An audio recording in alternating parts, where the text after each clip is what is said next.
We're in Boracay. This is where I'm gonna sit and film this video, okay? Hey guys, greetings from Boracay, Philippines. Came in yesterday on a speedboat and really have just been working and then enjoying this beautiful beach, blue water, warm air, great weather, all of it. I wanted to hop on here and make a quick video because I posted this on my story. Basically, your 9 to 5 doesn't suck, but your attitude does. And I got tons of DMs. People who were like, yeah, I agree with that, whoop whoop. And then people that were really upset. And I understand why on both sides, and I did post it because, you know, I've been in both camps before, but I wanted to jump on here and explain the point, the reason why I posted that. Your 9 to 5 doesn't suck, but your attitude does. All right, let's get into it.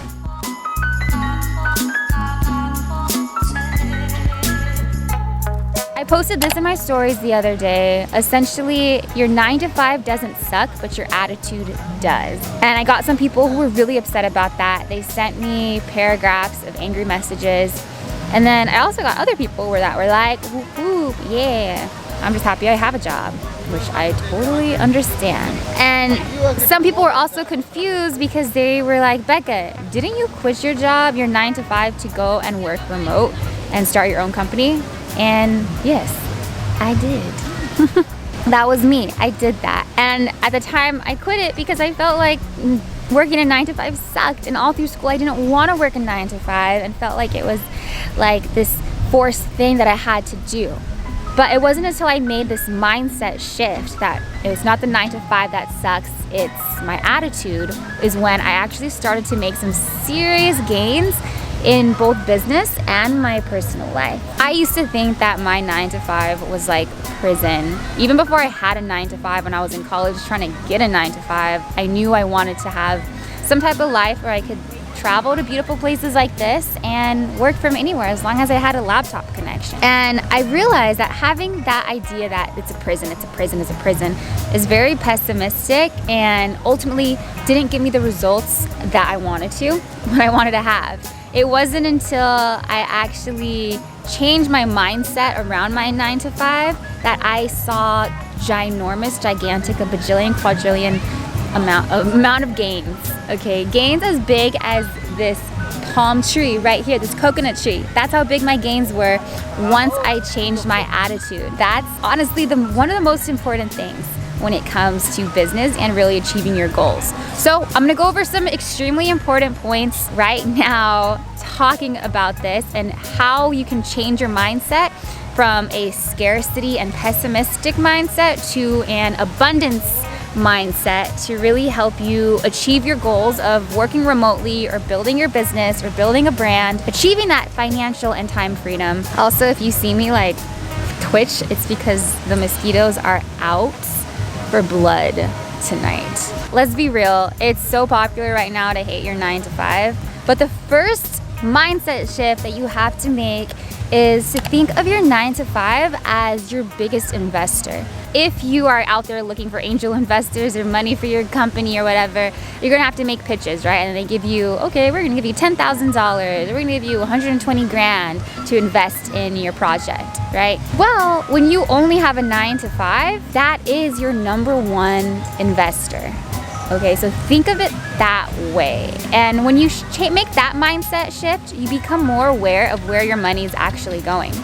So instead of just hating your job all day, what I did was it gave me an incentive to work harder, maybe pick up more hours, and even maybe pick up some side hustles so I could save and invest money and pay off my student loans to really free up my time so I could eventually make the leap to comfortably and smartly, you know, start my own business and do my own thing. So your job is your #1 investor.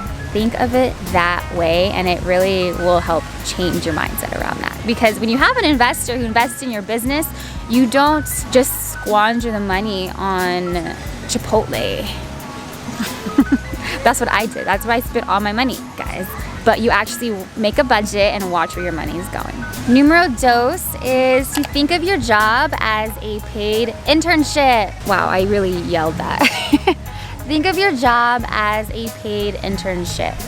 Now, when you make this mindset switch, it switches you from someone who's just complaining about where you are to someone who is a learner.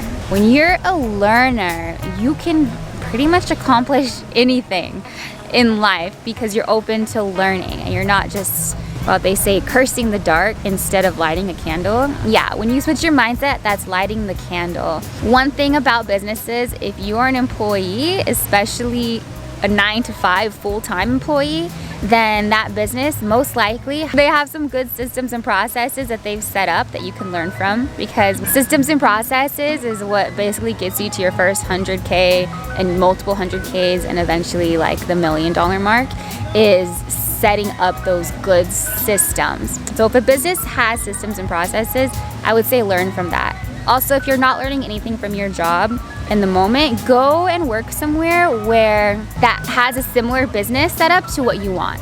So if you are like me and you want to start a social media marketing agency eventually, then I highly recommend going and working for a boutique social media marketing agency.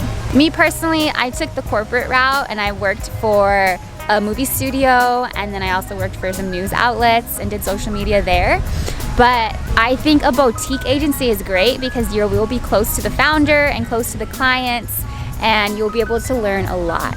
So even if you want to start maybe some kind of like car dealership or a bakery or another brick and mortar business, I would say go work for that business and learn as much as you can. Whether you are a cashier, because that's the kind of experience you have, or if you are someone who can work under the CFO or the COO, depending on what kind of like really where you can grow the most. So number one, your biggest investor is your 9-to-5, and numero dos is think of them as an internship. So a place that you can learn. And if you're not learning anything from your job, then go somewhere where you can learn. The third mindset shift on this list I want you to make is to find a job that actually pays more and gives you more time to yourself. Okay, now I know that that's ideal, but having a 9-to-5 like that gives you a lot of time to actually work on your business on the side. So one of my really good friends works as an executive assistant for a tech company. And guys, when I tell you she has a good job, she has the best 9-to-5 that I've ever heard of. So you should really look into working for a tech company and becoming like an executive assistant or something. For a boss who's not super demanding. Because with her, she actually has a lot of time that she can work from home. She works from home, maybe goes to the office once or twice a week. But when she's home, she just has to make sure she can respond to messages in a timely manner. But on the side, she's actually started her own company, which I think is amazing. And she's taken a course and is learning a lot. So she's used the time that she doesn't when she's not actually working at her desk to build her side company while collecting a whole paycheck. And we're talking over $100,000 for this. We're working a couple hours a day. She has amazing benefits, and guys, they even gave her like a Peloton, and she goes on these work retreats where they do like wine tasting and do like weekend trips out of state and all this really cool stuff. So find you a job like that. That's what I would do. I would do exactly what she's doing if I was to go back in time and was building my company. That is what it is. Because the cool thing is that you have your 9-to-5 income and all your benefits and your retirement and all those things that matter. But then you also have the security of your 9-to-5 job, and you have the security of your 9-to-5 job and all the benefits and other stuff like that comes with it, while being able to build your business. Okie dokie guys, that was my video. Let's recap because this is so important. But basically, your job is your number one investor. Find a job that you're gonna learn from. Don't be wasting your time. And find a job that pays you more and gives you cool benefits while you have time to actually build your business. So that's everything. Go ahead and leave any questions below. Subscribe, follow me over on Instagram at Rebecca Eloisa, and let me know what other videos you guys would like to see. Alrighty, peace.